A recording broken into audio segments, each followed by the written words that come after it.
very good day to your students. Okay, so we are still on holiday, and Form 5 is going to start on 24th, as you are aware. Maybe soon after later, you all will be coming to school also.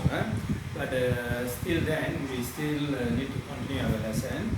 Okay, as I've been telling you all, I like to remind you all that once you come back to school, okay, all the work that I give you, the exercises that I give you, I will check.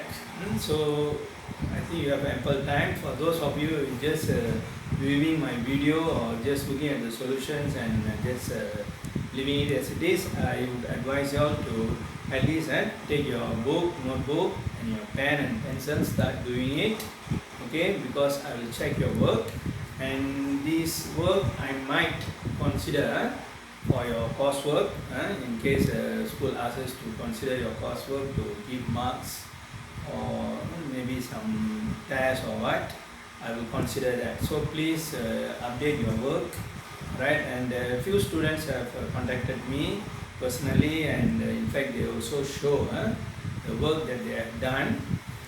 They took a photo and they show, because some of you only I saw you responded in the Google Classroom, the working and all that, but many of you didn't do it. It doesn't matter, as long as you do it in your notebook, whatever work I've given you, you compare the answers given, you do the solutions, it's fine with me. So bottom line, you must have your work, whatever work I give you during this MCO time, recorded. Okay, so please inform your friends, those who haven't done this work, to get it done, and if you can respond to me personally, alright, whatever shortcomings that you have in the understanding, or even you can ask some questions, whatever you are not clear, because I have some friends, children who are doing that. Personally they ask me, sometimes as late as 1 o'clock they ask, okay, so ask for some solutions. I still do it manually and take a photo and post to them. So you can find whatever method, right? So bottom line, you have to do it. Okay, as I've been promised, as I promised to you all the other day, I'll give you the answers. So I've given the answers to you. So now I'm just selecting few questions from the work that I give you to show you the solution so that you can compare. If you still have other questions, because not all the questions I'm discussing over here. So if you have other questions, please do post to me, right? And you can request personally to show the solutions. If many requests, then I might do the questions, whatever you don't know, right? But the questions are more or less similar. So like questions 1, A, B, C, the approach is the same, the concept of solution is the same. So I just choose one question to solve. So in that manner, I would like to do question 1C, as you can see here, 2A, and question 4, and maybe question 7 later. Okay, for all these questions, okay, they are given at the top of the question paper is given all the constants, as you can see, specific heat capacity of water, specific latent heat capacity of ice is that value, and the specific latent heat of steam is given that value. Alright, so these values you can use in all the questions for your solutions, so they need not write in every question. Okay, if you look at question 1, the question 1 sounds like this. Okay, what is the heat needed to change 0.5 kilogram of water of 40 degrees Celsius to steam at boiling point? That means the water must reach the boiling point and then it vaporizes. That means there are two things involved here. Okay, number 1, the amount of heat required to change from 40 degrees Celsius to 100 degrees Celsius, the water temperature, and then after reaching 100 degrees Celsius, you are still heating it up, so the water start boiling and turning into steam. So here they want the 0.5 kilogram of water turning into steam upon heating from 40 degrees Celsius to 100 and then turning into steam. So this is second part, where latent heat involved. So here is specific heat involved. So the total heat required, Q, is specific heat, right, to heat up the water, and then latent heat to make it steam. So specific heat here is changing the temperature, MC theta, and this is becoming steam, right? So the mass is the same, 0.5 kilogram. Specific capacity given 4200, and then change of temperature, this is change of temperature from 40 degrees is going into the boiling point. So the change of temperature is 100 minus 40 and then plus 0.5 water becoming steam. So steam here is latent heat of steam, right? Vaporization or vaporization, right? So the value is given 2.26 times 10 to the power 6 joule per kilogram. So 0.5 kilogram we just have to multiply, alright? So with that the answer we will get is 1.256 times 10 to the power 6 joules. Okay, so this is the amount of heat required for the water to heat up from 40 to 100 and then becoming steam. We cannot just take it steam only, it's wrong. Because it has to go to the boiling point and then turn into steam. Okay, so that's what the solution is required for this question. Alright, so the next question is, if you look at question 2a, calculate the heat energy loss when 2.0 kilogram of water of 30 degrees is frozen to ice. The same concept. Here the temperature drop. So when the temperature drop, that means heat is released, right? And then heat is further released for the thing to freeze. So here change of phase. So here cooling down. Alright. So here change of phase. Alright. So for cooling down, from 30 it becomes 0, right? So the total heat required is Q1 plus Q2. So here cooling down, so same, heating it up, heat is absorbed. When cooling down, the same amount of heat is released. So still use MC theta. And then freezing. Just now was boiling, so now is freezing. Freezing means heat is released. So here latent heat of ice we got to use. Alright? Okay, so here 2 kilogram, specific capacity 4200 plus change of temperature 30 minus 0, then turning into ice. So 2 kilogram turn into ice is freezing, right? So you got to use latent heat of fusion. Fusion. So 2 times 3.34 times 10 to the power 5 kilogram. Alright? Yeah. So here you will get 920,000 joule of heat energy is released. So if the ice, suppose if the ice cube is being heated to 30 degrees Celsius, so it has to melt and then become up to 30 degrees Celsius. So the same amount of heat will be absorbed. Here the heat is released. So it's the same thing. Okay, so that's the solution for this question. Okay, now we move on to question 4. Question 4 is slightly different. You can see heater of 240 volt 500 watt. This is a specification of a heater. So what we are interested is the 500 watt, because you have to supply this voltage for it to give you 500 watt of heat.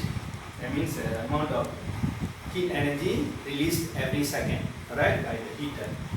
This 240 volt is just a specification of the heater, so you don't worry. So you have to supply this in order to get this. So this is assumption is given to the heater, so it will release this amount of heat. Okay, it's used to heat 1 kilogram of ice from 0 to 100 degrees Celsius. If the time taken is 25 minutes 20 seconds, determine the specific latent heat of fusion of ice. Okay, that means what we are interested here is, first, the heater, you have to melt the ice and then you have to turn it into 100 degrees Celsius. That means you further heat it up. That means the first is melting and then heating. Alright? So the total heat given by the heater Q, right, is given out by the heater is Q, Q1 plus Q2. So the heat given out by the heater, I already told you, remember the other day we learned power times by the time. So the heat given out is power times by the time, okay, is equal to Q1 is to melt the ice. Okay, so melt the ice is 1 kilogram. It is given here, used to heat up 1 kilogram. So Q1 is ml and then mc theta. This is to melt, this is to reach 100 degrees Celsius. Okay, so PT, okay, PT is power 500 watt, 25 minutes, 20 seconds. So you have to change it all into seconds. Okay, 25 minutes, 20 seconds. If you change it, 25 minutes, 20 seconds. If you change it, you will get 1520 seconds. 25 times 60 plus 20. So you get 1520 seconds. So this is the amount of heat released by the heater. Plus, it's equal to 1 kilogram latent heat of ice. I do not know. Alright, so I just leave it. You cannot take here because the question asked already, so you cannot use that value. Then it doesn't make any sense. You get plus 1 kilogram of ice, specific capacity 4200, change of temperature from 0 to 100. So 100 minus 0. Okay, 100 minus 0. Alright. So this is what. So you're supposed to find the L. Very easy. So L here, 1 times L is L. So this value 500 times 1520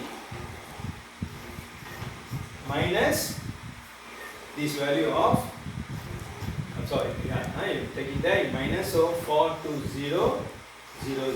So what you will get here eventually is 3.4 times 10 to the power 5 joule per kilogram. Alright, so the 1 kilogram divide, so you get this joule per kilogram. So as you can see here, alright, ice value that you find from this question is 3.4. You can just check, the standard value given is 3.34. So it's about the same. So this is the value that you get. Right. So that's for question 4. Alright. So the other question I like to do is question 7. Please check your question 7. Okay, while I'm preparing the board. Okay. So look up at question 7. Okay, question 7 says this. Question 7 says a copper block of 40 gram is heated. A copper block is a copper block. Mass is 40 gram. Okay, it's heated until it reach 100 degrees Celsius. I mean the copper block now is 100 degrees Celsius. Alright. Is placed in ice block. So you take the copper block. Okay, this is the ice block. Right? So you take this copper block, you put it on the ice block. Alright? So what happened? The ice start melting. Alright, the ice start melting. Okay? Block is formed there and found that 5 gram of ice is melted. That means after you put this 100 degrees Celsius of copper block in the ice is 0 degrees Celsius, don't forget. So the ice that melted is 5 gram of ice is melted. Okay, so what is the specific capacity of the copper? So here what they are interested is they want to know the specific capacity of the copper. So what making it ice to melt? The heat from the copper. That means the copper from 100 degrees again. Please listen carefully. The 100 degrees copper, when you place in the ice, the temperature of the copper block must drop to 0. it must reach thermal equilibrium in order to melt the ice. Okay, so the 100 degrees will drop to 0 degrees Celsius. That's where the heat is released from the copper. Alright, so here we say heat released by copper, right, is released by copper is equal to heat absorbed by ice to melt. So this is what is supposed to find out. Okay, this is what we are using the idea of thermal equilibrium. Okay, thermal equilibrium. The copper must reach thermal equilibrium with the ice in order for the ice to melt. So the heat released by the copper is basically MC theta. Here the copper is not melting, the copper is just dropping its temperature to release the heat, and that heat is absorbed by the ice. So the ice is melting, ice is melting. So we use specific heat, latent heat of fusion for ice. So here the ice, the copper mass is given 40 gram. So 40 gram, since all are in SI unit, so I have to change the 40 gram to kilogram. You divide by 1000, so you get 0.04 kilogram of copper. Right? So 0.04 kilogram of copper. Specific capacity of the copper is the one I want to find. I go to. Okay, what is the change of temperature of the copper? The copper must reach thermal equilibrium with the ice, so 100 minus 0. Right, so that's the heat released by the copper. That heat absorbed by the ice. So how much ice is melt? 50 gram of ice is melt. If you look at the question, the ice melt is 5 grams. Sorry, not 50 gram, 5 gram. So 5 gram you change into kilogram, 0.005 kilogram. Divide by 1000. So you get that. So 0.005 latent heat of ice given. You can take from the question 3.34 times 10 to the power 5. Alright, so therefore your specific capacity is 0.005 times 3.34 times 10 to the power 5 divided by 0.04 times 100. 0.04 times 100. 100 minus 0 is 100. So what you will get here is 417.5. This specific capacity here, this is joule. This is per kilogram. This is temperature per degree Celsius. That's it. Okay. So that's the solution that we get for this question. Alright. So this is question 7. Question 7. So these are the solutions that I feel I should discuss with you all. So if you have any other question from the question that I given you, or any other question you find similar type of question that you like the solution, you pose the question to me. Otherwise, any other question from the question I given you, if you have the problem, you let me know which question. I shall discuss in the next class with another subtopic of discussion related to heat. I think I won't go to gas law yet. I will maybe probably be studying about application and concept of latent heat and specific capacity in our daily life. Alright, so with that, I end today's lesson. So please find a way to time to do the work, and please record it, keep your work so that I can check your work once the school is reopened. It's not very long. I think very soon they will reopen once everything is stabilized. Okay. So thank you very much till then. So I hope you understand. Anything you don't get it, you can post to me the question personally. We shall discuss. So with that I end. Have a good day and see you in the next class. Bye.